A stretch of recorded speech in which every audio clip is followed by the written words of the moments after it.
ചമയങ്ങളില്ലാതെ, ചായമില്ലാതെ, മായമില്ലാതെ. ഹൈസ 2018 പ്രളയത്തിൽ തകർന്ന തോട്ടഞ്ചേരി പാലത്തിന്റെ നിർമ്മാണം ആരംഭിക്കാത്തതിൽ പ്രതിഷേധം ശക്തമാകുന്നു. ഇരു കരകളിലുമുള്ള ജനങ്ങൾക്ക് ഏക ആശ്രയമായിരുന്ന തോട്ടഞ്ചേരി തൂക്കുപാലം തകർന്നിട്ട് 6 വർഷമായി. MP MLA ഫണ്ടുകൾ കടലാസിൽ മാത്രം അനുവദിച്ചുവെങ്കിലും ഇതുവരെ പണികളൊന്നും തുടങ്ങിയിട്ടില്ല. ആയവന പഞ്ചായത്തിലെ തോട്ടഞ്ചേരിയുടെ ഗ്രാമീണ സൗന്ദര്യത്തിന് മാറ്റുകൂട്ടിയിരുന്ന പാലം 2018 പ്രളയത്തിലാണ് തകർന്നത്.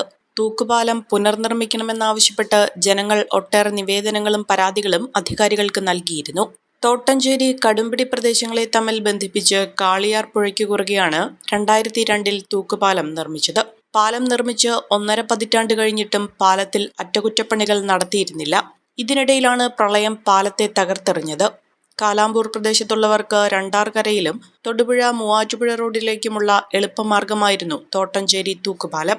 ജനങ്ങളുടെ പരാതികളും പരിഭവങ്ങളും ഏറിയതോടെ അന്നത്തെ MLA ആയിരുന്ന എൽദോ ഇബ്രാഹിമിന്റെ ഇടപെടലുകളെ തുടർന്ന് പാലം പുനർനിർമ്മാണത്തിനായി തുക അനുവദിച്ചു. ടെൻഡർ നടപടികളും ആരംഭിച്ചു. എന്നാൽ ഇതിനിടെ വാഹന ഗതാഗതം കൂടി സാധ്യമാകുന്ന വിധത്തിൽ നിർമ്മാണം നടത്താൻ ലക്ഷ്യമിട്ട് തൂക്കുപാലത്തിന് പകരം കോൺക്രീറ്റ് പാലം നിർമ്മിക്കുന്നതിന് സംസ്ഥാന പദ്ധതി ഒഴിവാക്കി പ്രധാനമന്ത്രി ഗ്രാം സഡക് യോജനയിൽ പദ്ധതി ഉൾപ്പെടുത്തുകയായിരുന്നു. ഇതോടെയാണ് തൂക്കുപാലം പുനർനിർമ്മാണത്തിന് സംസ്ഥാന സർക്കാർ അനുവദിച്ച 1,70,00,000 രൂപ നഷ്ടമാകുന്ന സാഹചര്യം ഉണ്ടായത്.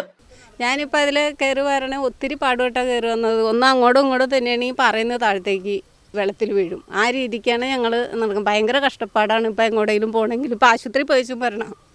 ഏത് വിധേനയും പാലം പുനർനിർമ്മിച്ച് ജനങ്ങളുടെ സഞ്ചാര സ്വാതന്ത്ര്യം ഉറപ്പാക്കണമെന്നാണ് പ്രദേശവാസികളുടെ ആവശ്യം. 2018 മുതൽ ഞങ്ങൾ കഷ്ടപ്പെട്ട് ബുദ്ധിമുട്ടി ജീവിക്കുവാണ്. ഏത് സമയത്തും കോൺക്രീറ്റ് പാലവും തൂക്കുപാലവും ഉണ്ടാക്കി തരാമെന്നും പറഞ്ഞ് ഇവിടെ വന്നിരുന്ന എല്ലാവരും പറയും. ഞങ്ങൾ പ്രായമായ കാരണന്മാരാണുള്ളത്, വികലാംഗരായ മക്കളും. ഞങ്ങൾ ഹോസ്പിറ്റലിൽ ബോധം കെട്ട് വീഴുന്ന ആൾക്കാരാണ്. ഞങ്ങൾ ഏത് സമയത്ത് ബോധം കെട്ട് വീണാലും അവിടെ കിടന്ന് മരിക്കുകയുള്ളൂ. ഞങ്ങൾക്ക് വണ്ടി കിട്ടാൻ വഴിയില്ല, അക്കരെ കയറാനും വഴിയില്ല. അപ്പോൾ അങ്ങനെ ഞങ്ങൾക്കൊരു പാലം എന്തെങ്കിലും ഉണ്ടാക്കി തരണമെന്ന് ഞാൻ അപേക്ഷിക്കുകയാണ്. ആശുപത്രികളിലേക്കും സ്കൂളുകളിലേക്കും റേഷൻ കട ഉൾപ്പെടെയുള്ള ആവശ്യ സർവീസുകളിലേക്കും ഇപ്പോൾ ജനങ്ങൾക്ക് കിലോമീറ്ററുകൾ ചുറ്റി സഞ്ചരിക്കേണ്ട സ്ഥിതിയാണ് ഉണ്ടായിട്ടുള്ളതെന്നും നാട്ടുകാർ പറയുന്നു. പല തെരഞ്ഞെടുപ്പുകൾ വന്നെങ്കിലും അന്നേരമൊക്കെ ഇത് കോൺക്രീറ്റ് പാലം ആക്കി തരാമെന്നും പറഞ്ഞ് എല്ലാവരും വാഗ്ദാനം തന്നിട്ട് പോയി. ആരും ഇങ്ങോട്ട് തിരിഞ്ഞു നോക്കിയിട്ടില്ല. ഞങ്ങൾക്ക് അക്കരയ്ക്ക് പോകാനും റേഷൻ കടയ്ക്ക് പോകാനും മൂവാറ്റുപുഴയ്ക്കോ എന്താവശ്യത്തിന് പോകണമെങ്കിലും ഞങ്ങൾ ഈ വഴിയാണ് സഞ്ചരിച്ചുകൊണ്ടിരുന്നത്. ഇപ്പം ഞങ്ങൾക്ക് അതിന് നിവൃത്തിയില്ല. ഇലക്ഷൻ അടുത്തതോടെ ഇരു മുന്നണികളും അവകാശവാദങ്ങളും വാദപ്രതിവാദങ്ങളുമായി രംഗത്ത് വന്നിട്ടുണ്ട്. 2018 പ്രളയത്തിലാണ് ഇത് നഷ്ടപ്പെട്ടത്. അതിനുശേഷം ഇവിടെ പാർലമെൻറ്റ് തിരഞ്ഞെടുപ്പ് സമയത്ത് ഡീൻ കുര്യാക്കോസ് വന്നിരുന്നു, സ്വീകരണങ്ങളെല്ലാം നൽകി. ആ സമയത്തും വാഗ്ദാനം നൽകിയിരുന്നു ഈ പാലം പണിത് തരാമെന്ന്, കോൺക്രീറ്റ് പാലം പണിത് തരാമെന്ന്.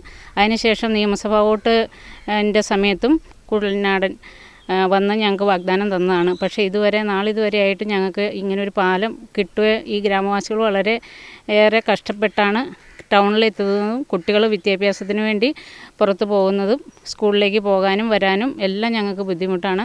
അവകാശവാദങ്ങൾ ആരെടുത്താലും വേണ്ടില്ല, പ്രദേശത്തെ പാലം പുനർനിർമ്മിച്ച് ജനങ്ങളുടെ സഞ്ചാരം ഉറപ്പാക്കണമെന്നാണ് പ്രദേശവാസികളുടെ ആവശ്യം.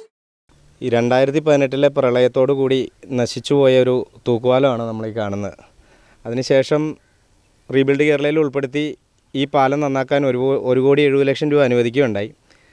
ആ സമയത്ത് പുതിയ കേന്ദ്ര ഗവൺമെൻറ്റിൻ്റെ PMS പ്രധാനമന്ത്രി ഗ്രാമീൺ സഡക് യോജനയെപ്പെടുത്തി 8 കിലോമീറ്റർ റോഡ് ടാറിങ്ങും ഒരു കോൺക്രീറ്റ് പാലത്തിനും നടപടി ആയി എന്ന് പറഞ്ഞുകൊണ്ട് തൂക്കുപാലത്തിൻ്റെ ഫണ്ട് ലാപ്സായി പോവുകയും അതിനുശേഷം പാലത്തിൻ്റെ പണി തുടങ്ങുമെന്ന് കഴിഞ്ഞ 5 വർഷം മുമ്പ്, അതായത് ഡീൻ കുര്യാക്കോസ് കഴിഞ്ഞ MP ആയിട്ട് മത്സരിക്കുന്നതിന് മുമ്പ് ഇവിടെ ഒരു കുടുംബയോഗം വിളിച്ചുകൂട്ടി കോൺക്രീറ്റ് പാലം വരും, നമുക്ക് സ്വന്തമായിട്ട് തോട്ടഞ്ചേരിക്ക് ഒരു പാലം ഉണ്ടാവും എന്ന് വാഗ്ദാനം നൽകിപ്പോയതാണ്. അതിനുശേഷം ഇതുവരെ ഒരു മരണത്തിനായാൽ പോലും ഒരു കല്യാണത്തിനായാൽ പോലും പുള്ളിയെ നമ്മൾ ഈ നാട്ടിലോട്ട് കണ്ടിട്ടില്ല.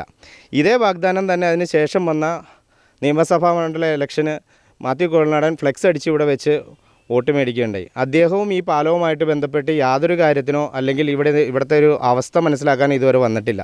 നേത്ര സംരക്ഷണത്തിന് നമ്മുടെ അഹല്യ ഫൗണ്ടേഷൻ ഐ ഹോസ്പിറ്റൽ, കേരളത്തിൽ എല്ലായിടത്തും.